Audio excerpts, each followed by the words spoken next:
Hi guys, hey, how are you doing? How was half term for you? Did you have a good time? Oh, I really hope you had some fun time with your family and your friend, if that was possible.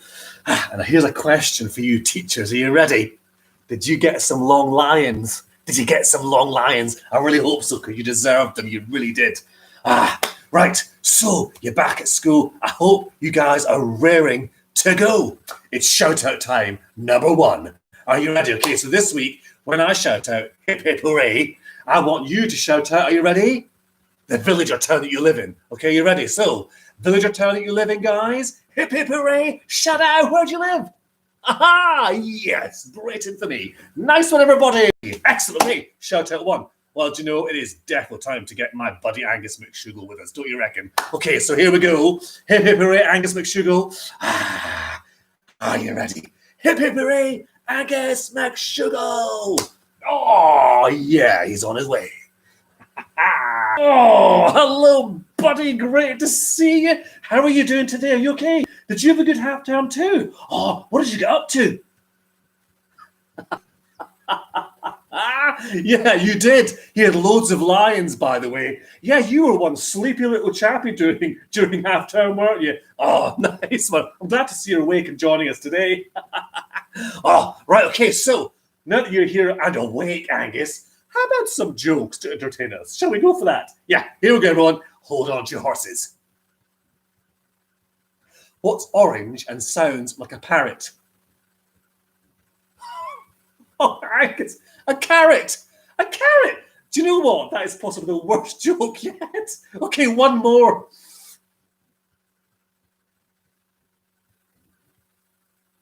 Okay, why was the rather silly man pleased with himself when he finished his jigsaw puzzle?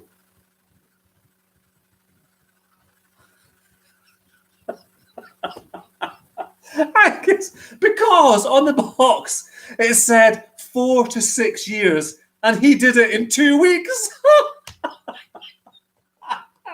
Angus, oh, that was crazy. Better than the first one, though, I have to say.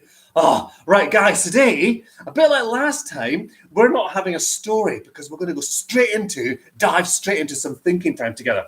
Because this weekend is Remembrance Sunday. And it's a really important day, isn't it? When people all around the world just stop for a bit and think about all the wars that have happened and are happening even now. And we remember all those who've had to face the awfulness of war.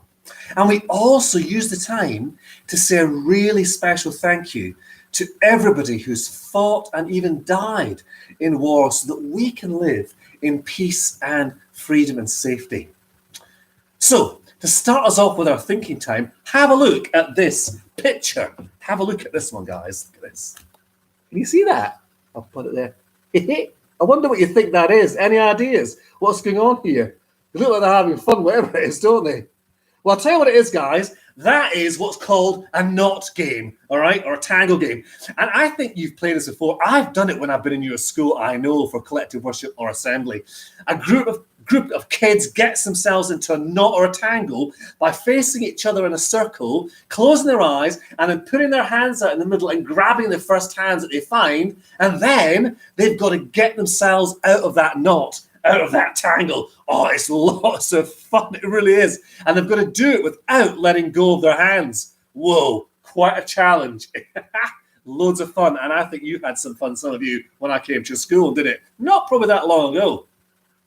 Right, back to that knot game in a moment. Have a look at this picture. Have a look at the symbol in the middle, the picture in the middle, and then have a look at the words around the outside. Can you see those? Can you see those? Yeah?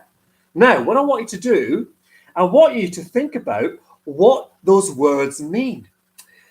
I'll give you a clue. The symbol and the words mean the same thing. The symbol and the words all mean the same thing. Have a chat with your neighbour and maybe teachers. You might want to pause just at the minute and get some ideas from your class. What do you think the symbol means and what do the words mean in those different languages around the edge?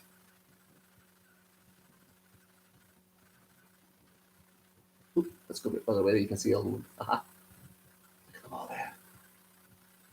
Wow.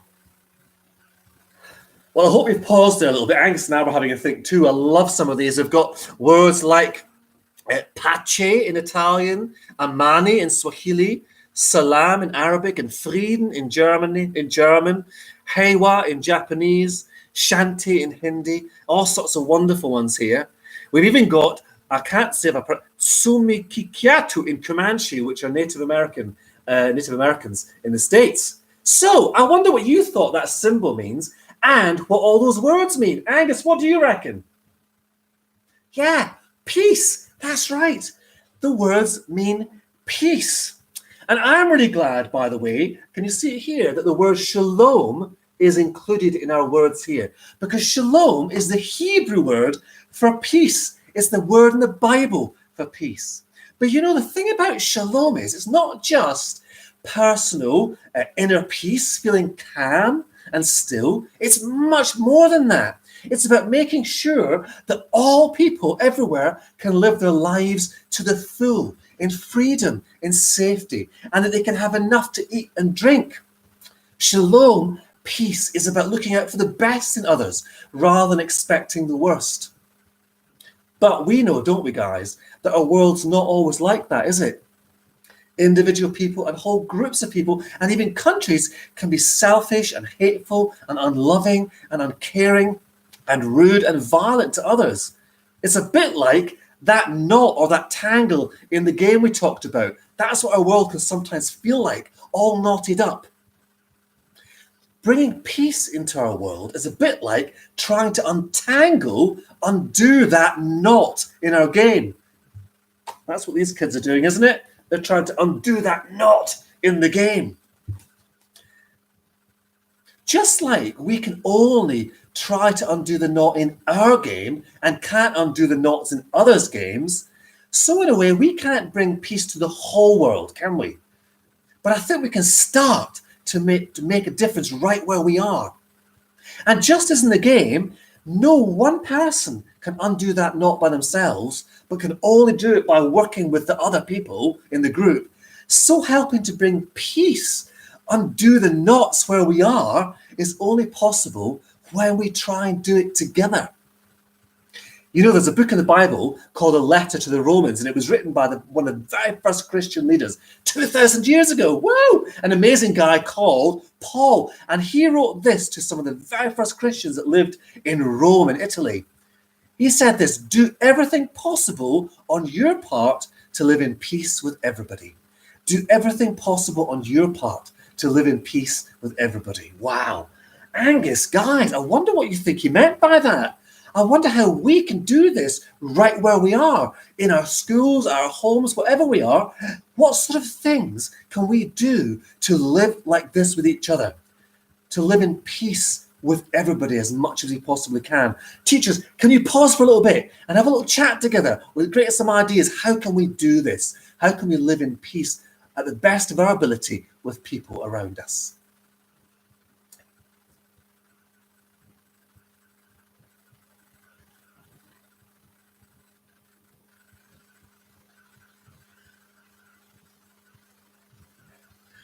Oh, guys, you know what? I'm just one of my sadnesses about this is that I can't hear some of your amazing ideas, but I bet you've got fantastic ideas. Angus had some great thoughts, didn't you? Yeah, Angus was saying that actually to live like that is about listening to other people, about respecting other people, even and maybe especially when we don't agree with them or we don't always like them. It means not always having to be right all the time or always demanding our way all the time. It means giving practical help and care to other people. It means being humble and loving. We think, don't we, that these are some of the amazing ways that we can undo the knot even where we are. We can begin to bring peace where we are. As we think about wars and the sadness they've caused, so many over the centuries and today, we're reminded that we can't bring peace to the whole world. But we're also reminded that we can work together to untangle the knots where we are in our communities, schools, and homes by being shalom people here, where you are, where I am, where Angus and I are. And can you imagine if everyone did that? If everyone did that where they are, wow, how fewer wars would there be, eh? There wouldn't be very many wars, would there? What an awesome thought. That is an awesome thought. guys, that's us for another week. We're going to finish by saying hi to God. And now, sadly, like last week, I said you couldn't sing, you can't sing, and I sang a hi to God. I'm going to do another hi to God by singing it today. And I'd love to share some of the actions with you. So even if you can't sing, you can join in the actions. And this song prayer is called Shalom, my friend. Remember that word shalom is that wonderful word for peace in the Bible, meaning inner peace and calm, but also the best for everybody, everyone living their lives to the full in peace and safety and freedom. I'm just going to pop you here for a minute, buddy. Let's pop you there. There we go. And I'm going to teach these guys the actions for this really, really nice song. So, guys, it goes like this. Shalom. I'm going to use my dove. This is my dove. Okay, remember that lovely sign for peace. Shalom, my friends. And we're going to arms out to our neighbors, our friends. Shalom, my friend. Shalom, my friend. Shalom, shalom. God's peace be with you. God's peace be with you. Shalom, shalom. Okay, ready to the actions with me? And I'm going to sing it. Here we go. Shalom, my friend. Shalom, my friend. Shalom, shalom. God's peace be with you. God's peace be with you. Shalom, shalom. Shalom, my friend. Shalom, my friend. Shalom, shalom. God's peace be with you. God's peace be with you. Shalom, shalom. And what do we say at the end of that, guys? Yo! Oh, come and join me again, buddy. Oh, guys, you know, it's been so good to be with you again. Have a really great week. Take care of yourselves. My fellow Shalomers. Oh, how cool is that, eh? Can't wait to see you again next week. Can we, Angus? No. Okay, so here we go. Stay safe, stay well, and don't you guys forget, God loves you to bits. Or in this week's language, Russian, as they say in Moscow, Bogochen tebya lyubit. Oh, yeah. Bogochen tebya lyubit. Bye, guys. Take care.